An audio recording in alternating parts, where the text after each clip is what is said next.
Hello friends, स्वागत है आपका अपने यूट्यूब चैनल अपना ह्यूमैनिटीज़ गुरु। आज के इस पर्टिकुलर वीडियो में अपने ये देखेंगे कि मगधा अंपायर था वो किस तरह से राइज हुआ। यानी कि क्वेश्चन अगर आपके एग्जाम में ऐसे आता है कि मगधा अंपायर राइज क्यों हुआ, क्या इसके पीछे रीज़न है, तो भी आप आंसर कर पाओगे। या ऐसे आता है कि मौर्यन अंपायर के जो फाउंडर होते हैं चंद्रगुप्त मौर्य, उनका क्या कॉन्ट्रीब्यूशन रहता है और साथ ही साथ में उनका क्या कॉन्ट्रीब्यूशन रहता है मगधा अंपायर के अंदर भी। तो किसी भी तरह का क्वेश्चन आता है तो आप इस अपने क्वेश्चन के आंसर कर पाओगे इस वीडियो को देखने के बाद। तो शुरू करते हैं अपनी वीडियो। मगधा अंपायर था वो मोस्ट पावरफुल और इन्फ्लुएंशियल एंशिएंट इंडियन अंपायर था। आपको पता है ये हमारे इंडिया के कहाँ पार्ट पे लोकेट करता है, तो ईस्टर्न पार्ट जो हमारा इंडिया का होता है। पर्टिकुलर अगर आज की अपने स्टेट की बात करें तो जो बिहार है हमारा, बिहार का मतलब हम झारखंड को भी इसमें इंक्लूड करेंगे वो, और साथ ही साथ में कुछ पार्ट जो बंगाल का है इनको इंक्लूड करेंगे, यहाँ पे ये पड़ता था। अब इसका सबसे बड़ा जो इंपॉर्टेंट रूल होता है, मैं कहता हूँ कि यहाँ पे मौर्यन डायनेस्टी के आने के बाद ये और ज़्यादा इन्फ्लुएंस हो जाता है। हालांकि इससे पहले भी कई सारे रूलर आएंगे जिनके बारे में अपने जिक्र करेंगे इसी पर्टिकुलर वीडियो में, उनके आने से भी ये जो मगधा अंपायर है वो राइज हुआ था। लेकिन कहीं ना कहीं यहाँ पे मौर्यन डायनेस्टी का काफ़ी बड़ा रोल रहता है, क्योंकि वो क्यों रहता है वो अपने इस वीडियो में चर्चा करेंगे। चलो आगे बढ़ते हैं।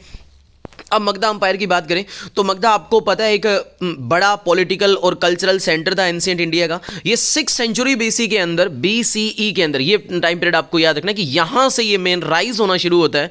क्यों राइज होना शुरू होता है? क्योंकि इसके आसपास जो यहाँ के रूलर थे मेनली कौन से, बिंबिसारा कर लो या उनके बेटे अजातशत्रु थे, ये दोनों के दोनों बड़े पावरफुल रूलर थे। ये हर्यंका डायनेस्टी होती है एक, जो मौर्यन अंपायर से काफी पहले डायनेस्टी आती है, वो डायनेस्टी है ये। हर्यंका डायनेस्टी कौन सी है? एक डायनेस्टी थी जो मौर्यन अंपायर से पहले आती है। इनके रूलर थे बिंबिसारा और अजातशत्रु, जो बड़े इंपॉर्टेंट और पावरफुल रूलर होते हैं दोनों के दोनों। इन्होंने इस मगधा अंपायर को राइज करने में बड़ा कंट्रीब्यूट प्ले करा। इनके टाइम पीरियड में ये बड़ा एक्सपेंड हुआ यहाँ पे, क्योंकि इन्होंने पास के एरियाज को कंकर करके अपने अंदर जोड़ा। लेकिन यहाँ पे अपने चंद्रगुप्त मौर्य के आगे चर्चा करेंगे कि इनका क्या रोल है। चलो आगे बढ़ते हैं।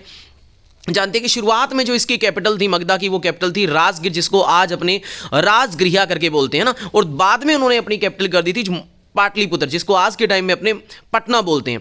और मगधा इसलिए भी इंपॉर्टेंट है क्योंकि यहाँ पे जैनिज्म और बुद्धिज्म काफी हद तक इन्फ्लुएंस हुआ था, काफी हद तक यहाँ से बढ़ा था। चलो आगे बात करते हैं कि चंद्रगुप्त मौर्य को इनका क्रेडिट दिया जाता है मौर्यन एम्पायर को फाउंड करने के लिए। आपको जानते ही हो आप, उन्होंने नंद डायनेस्टी के जो रूलर थे धनानंद, उनको हराया था, और उनको हराने में उनकी सबसे बड़ी जो अहम भूमिका निभाई थी उन्हीं के गुरु, जिनको अपने चाणक्य या कौटिल्य कहते हैं, उन्होंने इंपॉर्टेंट रोल प्ले करा था।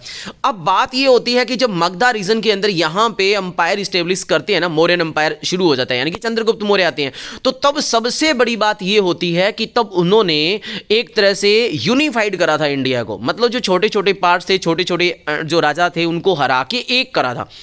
तो इंडिया को यूनिफाइड करने वाले, इतने बड़े एरिया को यूनिफाइड करने वाले, मैं इंडिया नहीं बोलूंगा, यहां पे बोलूंगा इंडियन सब कॉन्टिनेंट को यूनिफाइड करने का जो काम कराना, वो मौर्यन एम्पायर के फर्स्ट जो फाउंडर थे, फर्स्ट फाउंडर यानी कि पहले जो इनके लीडर थे चंद्रगुप्त मौर्य थे, उन्होंने करा। इसीलिए इनका थोड़ा बहुत नाम आता है, थोड़ा बहुत तो क्या अपने नाम पढ़ते हैं कि मगधा एम्पायर को राइज करने में इनका इंपॉर्टेंट कॉन्ट्रीब्यूशन है, क्योंकि यहां से इन्होंने अपने रूल को शुरू करा और बाद में इसको एक्सपेंड करा, और इतना एक्सपेंड करा कि ऐसे मान लो कि साउथ का थोड़ा सा पार्ट छोड़ दिया जाए ना, तो पाकिस्तान, अफगानिस्तान और इंडिया लगभग कंप्लीट सारा का सारा इनके रूल में आता था। तो सोच लो कितने बड़े पार्ट पे रूल कर रहे थे चंद्रगुप्त मौर्य। और उसके बाद इनके, आपको पता है, इनके जो पोते हुए थे अशोका, वो भी काफी खतरनाक रूलर थे। हालांकि ठीक है, उन्होंने बाद में कलिंगा वॉर के बाद में युद्ध छोड़ दिया था, तो धम्मा की पॉलिसी को अडॉप्ट कर लिया था। उसके बाद से थोड़ा सा उनका मतलब ठीक है कि जो मौर्यन एम्पायर है वो मतलब उनके बाद के राजा इतने पावरफुल नहीं आते। ठीक है, उसके बारे में अपने अलग से चर्चा करेंगे। मैं इसके बाद वीडियो बनाने वाला हूँ अशोका की धम्मा पॉलिसी क्या थी उनके ऊपर, और इनका कॉन्ट्रीब्यूशन क्या था, ये अलग से वीडियो अपने करेंगे। आगे बात करते हैं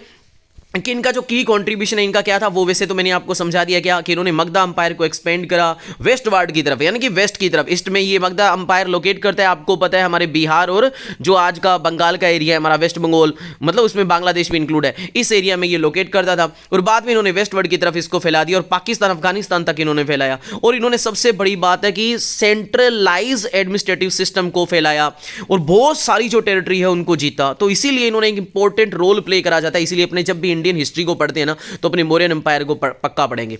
ठीक है, आगे बात करते हैं कि इन्होंने मौर्यन एम्पायर को फाउंड कब करा। तो 322 बीसी के अंदर आपको पता है इन्होंने फाउंड करा, ये 298 बीसी तक ये चले। चंद्रगुप्त मौर्य एक इंपॉर्टेंट रूलर थे, उन्होंने नंदा डायनेस्टी के धनानंद को हराया और इसमें इनकी हेल्प करी थी इनके मेंटोर कहो, गुरु कहो, स्ट्रेटेजिस्ट कहो, चाणक्य, जिन्होंने अर्थशास्त्र बुक भी लिखी, जिनमें बहुत काफ़ी कुछ बताया जाता है कि एक राजा को कैसा होना चाहिए, उसे अपनी पब्लिक के साथ कैसे डील करना चाहिए, कहाँ से टैक्स को कलेक्ट करना चाहिए और अपनी पब्लिक के लिए किस तरह से काम करना चाहिए, वेलफेयर की योजना कैसे होनी चाहिए, बहुत कुछ उन्होंने बताया। मतलब ऐसे मान लो ये वन मैन आर्मी थे अपने आप में, क्योंकि इनको बहुत एक्सट्रीम लेवल की नॉलेज थी भाई।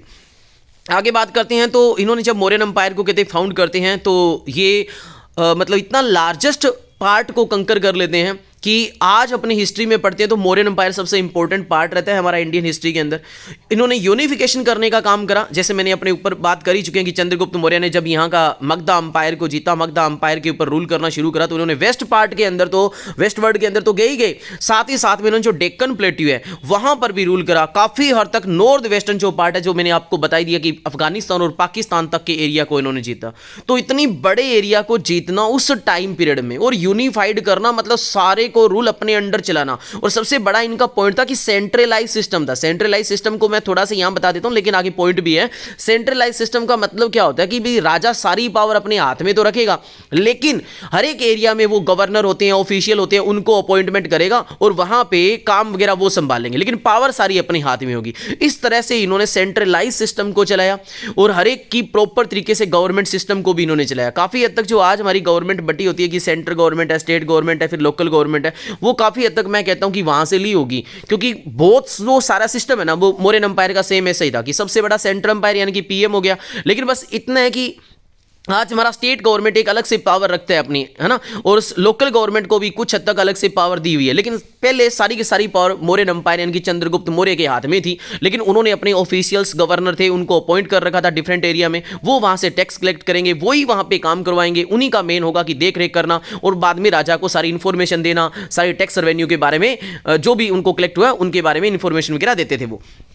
आगे बढ़ते हैं, इन्होंने कहते एक्सपेंशन करा अपने एम्पायर का, तो ये बात होगी ये वैसे कि इन्होंने अपने एरिया को एम्पायर को इतना एक्सपेंड करा कि चाहे वो वेस्टर्न का इलाका हो, चाहे नॉर्थ वेस्टर्न का इलाका हो, चाहे नीचे का डेक्कन का इलाका हो, साउथ का, वहाँ तक इन्होंने कहा। मैंने कहा कि साउथ का थोड़ा सा पार्ट अगर छोड़ दिया जाए तो सारा का सारा पार्ट इनके अंडर कैप्चर था और सेंट्रलाइज एडमिनिस्ट्रेटिव सिस्टम था, ये मैंने आपको बता दिया।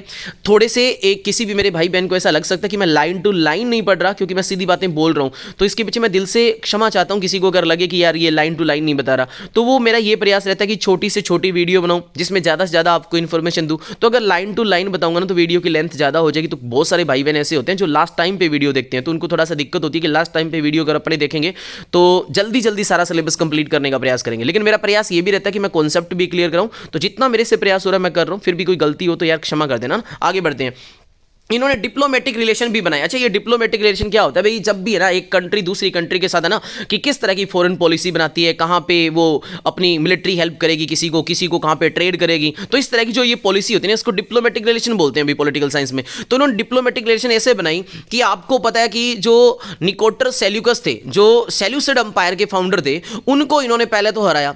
हराने के बाद वहाँ पे इनके साथ एक एग्रीमेंट साइन हो गई थी, उसमें कहा जाता है कि जो सेल्यूकस निकोटर है उन्होंने अपनी बेटी का नाम बताया जाता है हेलिना है, उनकी शादी इनके साथ करवा देते हैं। बदले में ये जो मौर्यन एम्पायर है वो उनको 500 हाथी भी गिफ्ट में कर देते हैं, मतलब अपने ससुर को, कि भाई ये वॉर वगैरह में हेल्प आए। तो यहां से क्या हो गया, एक एग्रीमेंट साइन हो गया कि अब है ना दोनों यहां के जो रूलर है ना आपस में क्या करेंगे, ट्रेड वगैरह करेंगे। तो इससे क्या हो गया, ये एक डिप्लोमेटिक रिलेशन था इनका भी। ये सिर्फ पावर में ही इंपॉर्टेंट नहीं थे कि पावरफुल तो थे ही थे, लेकिन ये रिलेशन भी बनाना जानते थे। इनको पता था कि भाई किन के साथ रिलेशन बनाने से अच्छा होता है। और ये जो सेल्यूकस जो निकोटर वो कहां से रूल कर रहे थे, तो आज का जो अपने प्रेजेंट का पार्ट बताऊं ना मैं, तो ऐसे मान लो टर्की से लेके और पाकिस्तान का पार्ट, खासतौर से अफगानिस्तान का पार्ट, ये सारा का सारा इनके अंडर में रूल था ना। लेकिन इसको फिर बाद में जब इनको हराया तो काफी हद तक पार्ट इनके फेवर में आ गया था, इनके मौर्यन एम्पायर के अंडर में आ गया था। जो पाकिस्तान का और कुछ हद तक पार्ट है वो अफगानिस्तान का भी इनके अंडर में आ गया था। तो ये इनके साथ अलायंस वगैरह साइन करना मैंने बता दिया। इसके बाद इन्होंने इकोनॉमिक और इंफ्रास्ट्रक्चर डेवलपमेंट भी इन्होंने काफ़ी कुछ करा, क्योंकि इन्होंने ध्यान दिया कि भाई कहाँ से अपने को एग्रीकल्चर जो प्रोडक्शन है उसको कैसे बढ़ाना है।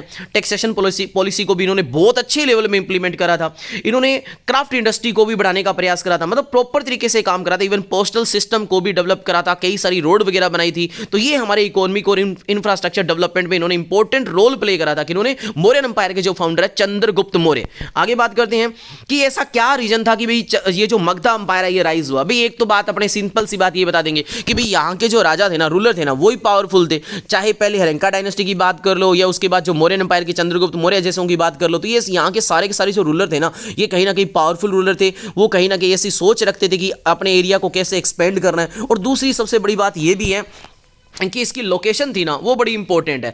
यहाँ पे आपको पता है कि गंगा रिवर है वो इसके आसपास के एरिया में फ्लो करती है, तो यहाँ पे एलुवियल सोइल मिलती है। आपको पता है जब एलुवियल सोइल होती है वो रिवर ही अपने साथ लेके आती है, जिसमें सिल्ट होती है और ये मिट्टी काफी फर्टाइल होती है। तो यहाँ पे एग्रीकल्चर प्रोडक्शन अच्छा हो रहा था ना, एक बात तो ये होगी। दूसरी बात कहते हैं यहाँ पे रिसोर्स बहुत अच्छा था। रिसोर्स कैसे अच्छा हो गया कि सिंपल सी बात है, यहाँ पे एग्रीकल्चर प्रोडक्शन तो हो ही रहा है। एग्रीकल्चर प्रोडक्शन होने से यहाँ पे एक जो गवर्नमेंट सिस्टम जो चल रहा है, यानी कि जो रूलर रूल कर रहा है, उसको क्या चाहिए, आर्मी को मेंटेन करना है, उसको क्या चाहिए, अपनी जनता को खाना खिलाना है। तो उसके लिए प्रॉपर यहां पे रिसोर्स आ रहे थे, प्रॉपर इनको टैक्स सिस्टम वगैरह सब कुछ मिल रहा था। और सबसे बड़ी बात है कि यहां पे आयरन अच्छा मिलने लग गया था, और आयरन का वही एरिया जो झारखंड का एरिया है। तो यहां पे आयरन मिलने से आपको पता है कि जो भी इनको वेपन्स के लिए टूल चाहिए, मतलब जो वेपन के लिए रिसोर्स चाहिए, वो इनको मिल रहे थे।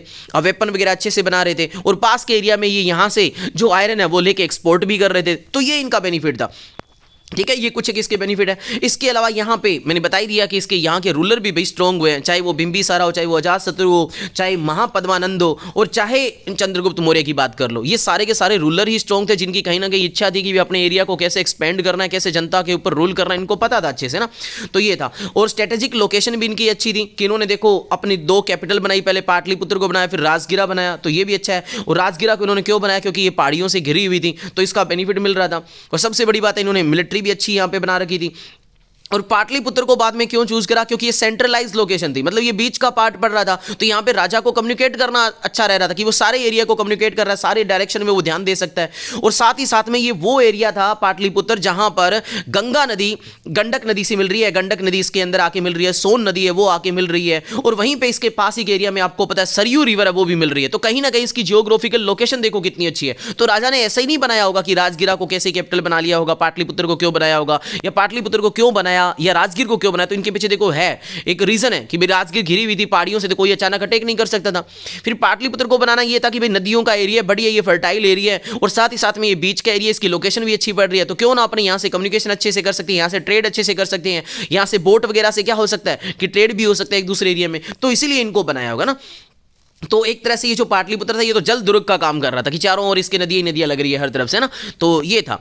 तो आई होप ये आपको समझ में आया होगा कि मगधा अंपायर राइज कैसे हुआ और इसमें चंद्रगुप्त मौर्य का क्या रोल था। मैंने समझाने का प्रयास करा, फिर भी कोई गलती वलती होगी तो दिल से क्षमा चाहता हूं। मिलते हैं एक नई वीडियो में नए टॉपिक के साथ। जय हिंद, जय भारत।